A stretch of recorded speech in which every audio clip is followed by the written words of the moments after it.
Hey everyone, how's it going? Bowser here with another gameplay commentary. I want to make a quick little apologies. I want to make more videos, but I just had a procedure done on my back. For those of you who don't know, I am crippled in my lower back, and I'm in a world of pain. So it's been a little tough the past couple days, so please excuse the content trickle. I'm going to try to really crank some stuff out this week.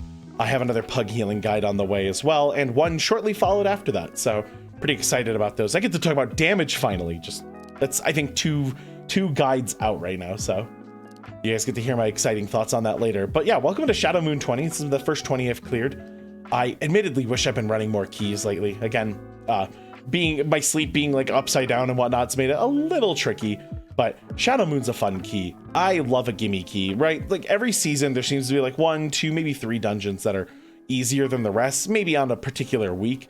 And this is certainly one more on Fortified Week, kind of free. There's a few things that spook me here, but nothing like Tyrannical Week. Tyrannical Week is the one that really gets me here. But everything starts off kind of clean. This group is pumping, we're all blasting, doing damage.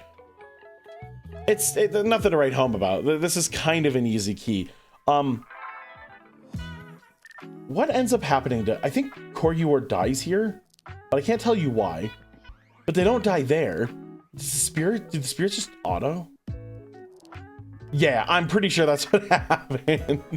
So my only critique here is that Koryuor probably shouldn't release. It just takes longer than to walk, and that actually messes us up a little bit here because we don't have a lot of kicks and CC going out. But I make the next big mistake, let me tell you. So the next mistake is the rogue is still upstairs, and I don't really know what happened to the rogue, but like they're above us. They're trying to do something. They're running backwards, and I couldn't even begin to tell you what they're running backwards for. So I start this pull. The tank ends up getting hit with the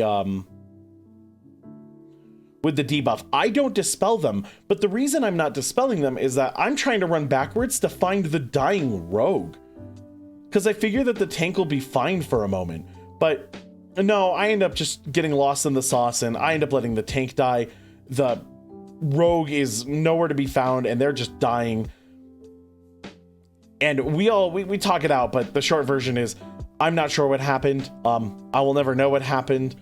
All I know is that that rogue messed up and I messed up. So lesson learned. I try to be very conscious of that debuff. That debuff from the Shadow Mend or Shadow Bolt or whichever move it is, it just ticks so fast on Fortified. If you're not kicking it after 1 or 2 ticks, you might be losing someone. It's pretty brutal. But that's, I think, our only big blunder, because I think everything else that happens is pretty standard. We end up destroying this pack this time around. Much cleaner. The dispels are good. I don't make that mistake again. Yeah, it's just a kind of standard pull. Bolstering hurts quite a bit, so the tank's starting to mitigate by running away. Totally understandable, but we take him out pretty cleanly and we're gone. This dungeon, you can make as big of a mistake as we did with that wipe and that long, lengthy restart, and you're still good on time. So this is actually the boss we'll probably be revisiting on a Tyrannical Week. There will be a time where I do another commentary of this place, and it's likely going to involve this. Because Whispers of the Dark Star is a really heavy-hitting damage over time, and you're going to want to use cooldowns here typically to get through it. Now, I thought I could maybe get away without one, but and I ended up popping the rewind at the end. Not the end of the world to use it there, but it happens. The good news about the Spirit is that there's no incoming damage here, so I can blast, get some of my mana back, get some good damage down, and then I can refresh the shield on everyone, because then we have to go touch the white circles. Okay, so the other day I was watching Yummy TV. You can stand on any of that white ring. It's just that you have to be on the white ring. I keep thinking it has to be these circles, but no, it's any of those runes that are glowing white in this circle. So that was something. But then you get a whispering here. And I'll need to go back in here, go back to the stream where Yummy TV was talking about this, but Growl was mentioning that there's a chance you get an extra whisper, and I think I just got one here, so I'm not really sure what lets that happen. But this boss fight, honest to God, on Tyrannical, while it's a bit spooky, on Fortified, and just pop a cooldown, make sure everyone's got an echo ready, and you heal through it just fine. It's not very hard. The biggest thing you can do here as a player is to not drop the daggers on the rune area. Try to keep it off, especially because I don't think every player knows that that entire circle gives you the buff, the shield. And you can see, like, I don't know that at this point, so I'm running here. But yeah, a lot of players will get really scared. So until it's common knowledge, make sure you're not dropping the daggers on the circle if you can avoid it. Make people's lives a little bit easier. Yeah, see, we got a Dark Communion, no whispers this time. So we did get a second whispers. And then the next Whisper of the Dark Star is coming up in 3 seconds here. Well, I think it enters spell queue. I don't think it starts until Communion's over. Yeah, there it is. Yeah, not the hardest boss fight in the world. Very pleased. The group's damage was great, though. I mean, we had some 110k, I think, on the Warlock before it was over. Like, damn. I don't think yeah, it's gonna say, it says damage done overall. It's not showing my individual fights. I'm not sure if I change it here. I always try to do that because I want players to see the kind of damage that everyone's doing in my keys. But at this pull, if you don't CC a thing here, it's kind of free. If everyone stands in the correct spots and like stands behind the tank or around the tank, like, you should be good here. But any kind of crowd control here will cause things to start moving and slapping random targets, and it gets really out of control. But this group handles it perfectly. I am overhealing right now because I do get worried about that incoming damage. So I just have a ton of prep heal already ready to go. That's already gonna happen. I think I pop a reversion here so I can get more living flames because I'm sitting comfortably. Yeah, clean group on this pull. Yeah, we had an early blunder, and I think I've seen so many groups fall apart. There's one little blunder at the start. Somebody does something stupid and you're second guessing your life. But like, this group ends up being damn near perfect after that. So it's lovely. These spirits, can I just, I have to make the PSA right now. Please have a kick or a CC available for these. I can't say it enough. Death Blast causes a rather large case of the dead, even on tyrannical keys. Please, please, please, please, please. That is like one of the most important moves in the game to stop. If you're gonna stop anything, it's gotta be that. So I get blasted pretty bad there. Time of Need goes off. Love that ability. Yeah, I mean it. When I say I think it's top tier in pugs, Time of Need has been saving my butt. I'm a really large fan of that move. So the only prerequisite to it is that you stay alive. So that's not too bad, all things considered. So you can jump this and not grab this spirit. But if you do, it's whatever. However, one thing I'll see players do during this boss fight, because the start of this boss fight is so slow, is they'll actually go over here to the one grave that's here, because this one particular grave, an exhumer over here on a pole after this boss will summon. And the problem is they start death blasting your team with no one realizing there's a mob behind you death blasting. So people tend to grab this during the boss fight. Even on Tyrannical, this boss does nothing. This is kind of a joke of a boss. There's a scary bit with your phase where you have to go fight the ghost, but as long as you save a cooldown to help destroy your ghost pretty quickly, or have enough self-heal that you make it through that phase no problem, it's not an issue. This is such an absolutely free boss fight, right? Void Vortex, try not to go to the sides. There's nothing else to talk about. You just blast, and as healer, right, you probably have some damage in the tank. Just destroy this. I did the skills Flame Breath. I'm lazy. I want to get back to fighting the boss. Oh my goodness. That was me just pumping. I wanted to pump more. God. Yeah, avoid the swirlies.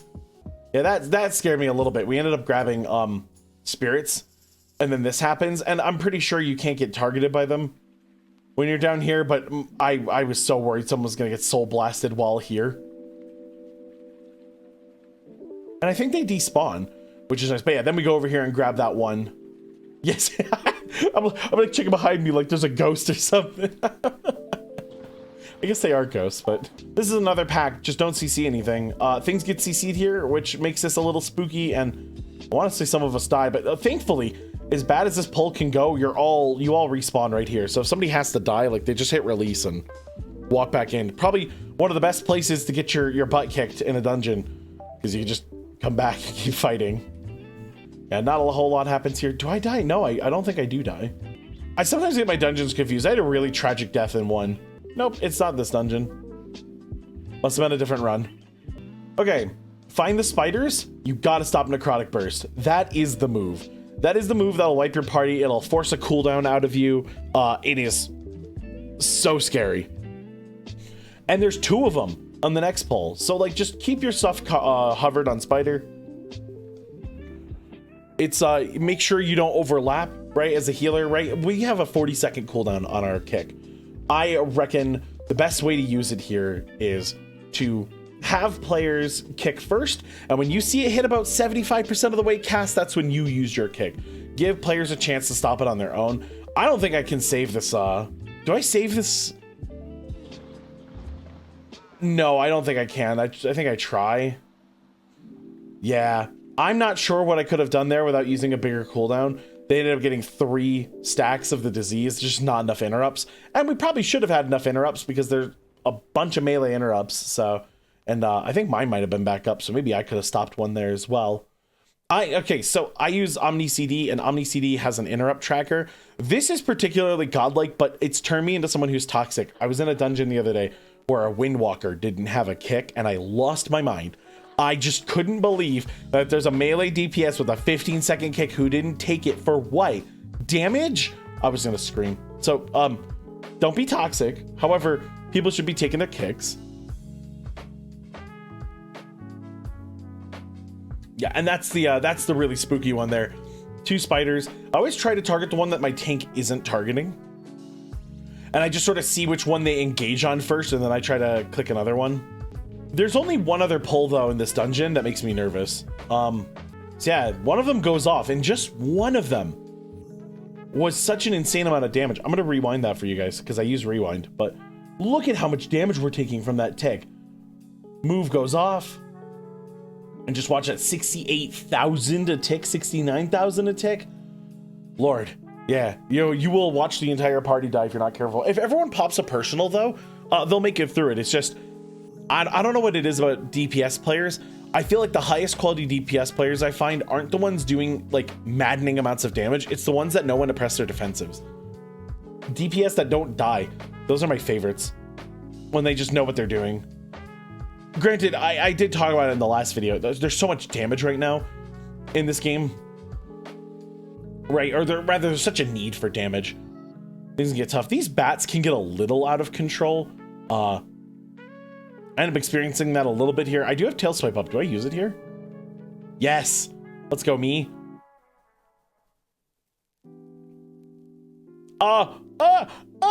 Okay. Oh my god. Okay, my person, I make a face in the video feed. When I do this, you guys can't see that, but look at this. I am nervous. There's a plague spit going out. I am not running Terror of the Sky, so I'm not gonna stun these. Body Slam is literally about to cast, and I fly through it. And there's the head of the beat. Wow, oh man, I'm making a face too. Yeah, holy dumb ideas. That was a really, really stupid idea. Oh, I'm not gonna make an excuse. I'm not gonna defend myself. There was nothing intelligent about that decision. It worked. I did 20 something K on that pull, 7.3% of the damage. Woohoo. Oops. Let me beat up a worm. Do we need to watch this? I don't think we need to watch this. This boss sucks. My only advice to you guys is just make sure you stand in melee. I'm asking the team when they want to do stuff because you want these corpse breaths, or not corpse breaths. You want this necrotic pitch to be in melee so that everyone can do damage. And sometimes it glitches out and still steals you, and it drives me insane. But honest to God, just try to get these in melee. When there's ads up, it gets a little more dicey. Try to follow the group and whatever ad they're fighting is ranged. It's a bit of an ask of range to move a decent amount like that, but honest to God, it's going to make the dungeon run smoother. And even on Tyrannical, this boss fight isn't particularly hard. It's just annoying and slow. So your only job as a healer is to just, or as ranged rather, is to just make sure everyone's doing damage so that you can get out of this place as soon as possible. Is this the really unfortunate pitch that goes away in the middle of this? My one tip here is make sure you go in the newer pitch, because you don't want to pitch to end and then like you get swallowed up. I don't know if it's this Shadowmoon Burial Grounds or another one I did, but I ended up getting eaten during a cooldown. I want to say it was a DPS key, and I just lost my mind. Yeah, there's not a lot to talk about in this boss, so I've skipped through the video. This is one of the few sleeper bosses, though, that's not hard. It's never really hard. But on Tyrannical Week, it's that Corpse Breath move. It hits way harder than you think it does. And I don't know what it is. I absolutely do not know what it is. That move didn't feel like it hurt all the way through all my Tyrannical keys I've done here. And then like all of a sudden I was like, wow, that kind of hurts. It snuck up on me. I'm making a video right now about, for the Pug Healing series, that's about planning your cooldowns. And as the keys get harder, right, newer players will go from using them more ever to using them in planned locations. So like, not to worry about it. It's the kind of thing that you will figure out. Also, another spider pull. Just be prepared to kick here. And but this is like the one boss where like it really took till I was in like a 17 Tyrannical to be like, huh, wow, that move's kind of hurting. Damn. Although there's a move coming up though that I definitely don't forget about. This is like I think my least favorite pack in the game, because this is a lot of healing. This ends up taking cooldowns out of me. Thankfully, I find that this boss is so easy on Fortified Weeks that I don't use that I can use cooldowns on this spot on these two mobs. And then on the flip side, I don't end up using as many cooldowns when I might need them for Ner'zhul later. Yeah, like you're constantly dodging, you can't stand still. You want to hover and cast things, but you don't really have time to do damage because the damage is coming, or the incoming damage is so high. I end up dying here.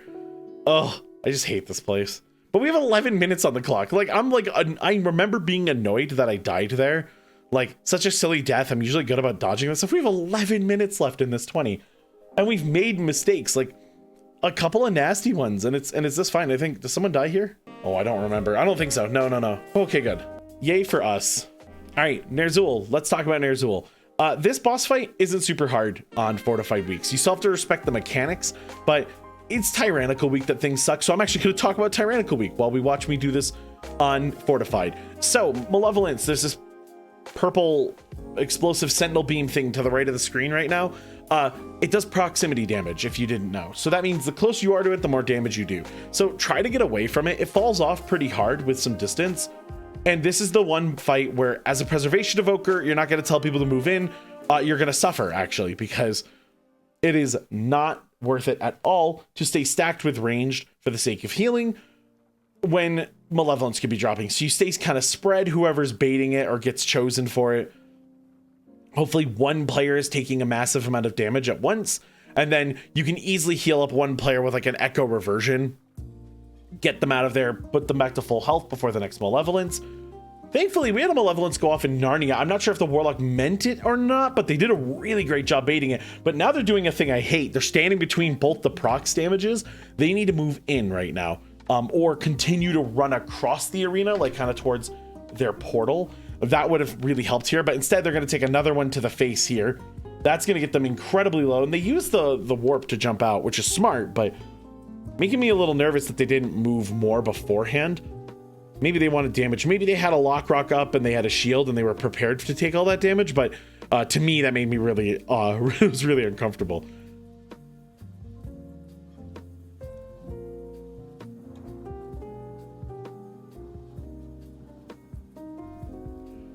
But yeah, as long as somebody's baiting Malevolence and you only have to really heal one player significantly quickly, this fight ends up becoming pretty easy.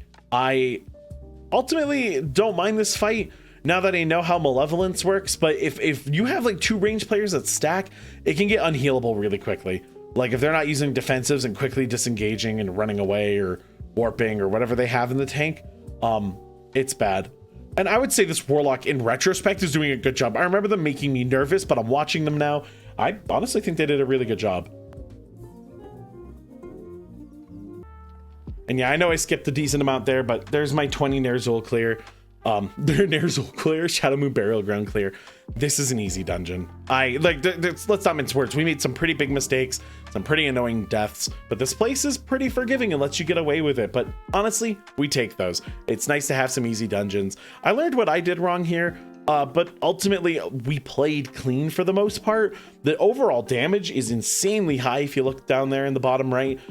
This group really did a good job. So one thing I need to work on as a player is immediately judging the group. I get a little nervous when we all make a mistake at the start of the dungeon, but ultimately, if the start of the dungeon isn't going to ruin the key, then realistically, I'm going to give players a chance a little bit more, because sometimes they need that wake-up call to play a little smarter, to enter gamer mode or whatever it is and start trying. But this group ultimately ended up being very, very good, and I had a lot of fun with them. I hope you guys enjoyed the commentary. It's always nice to learn from my mistakes and to discuss the game with you all.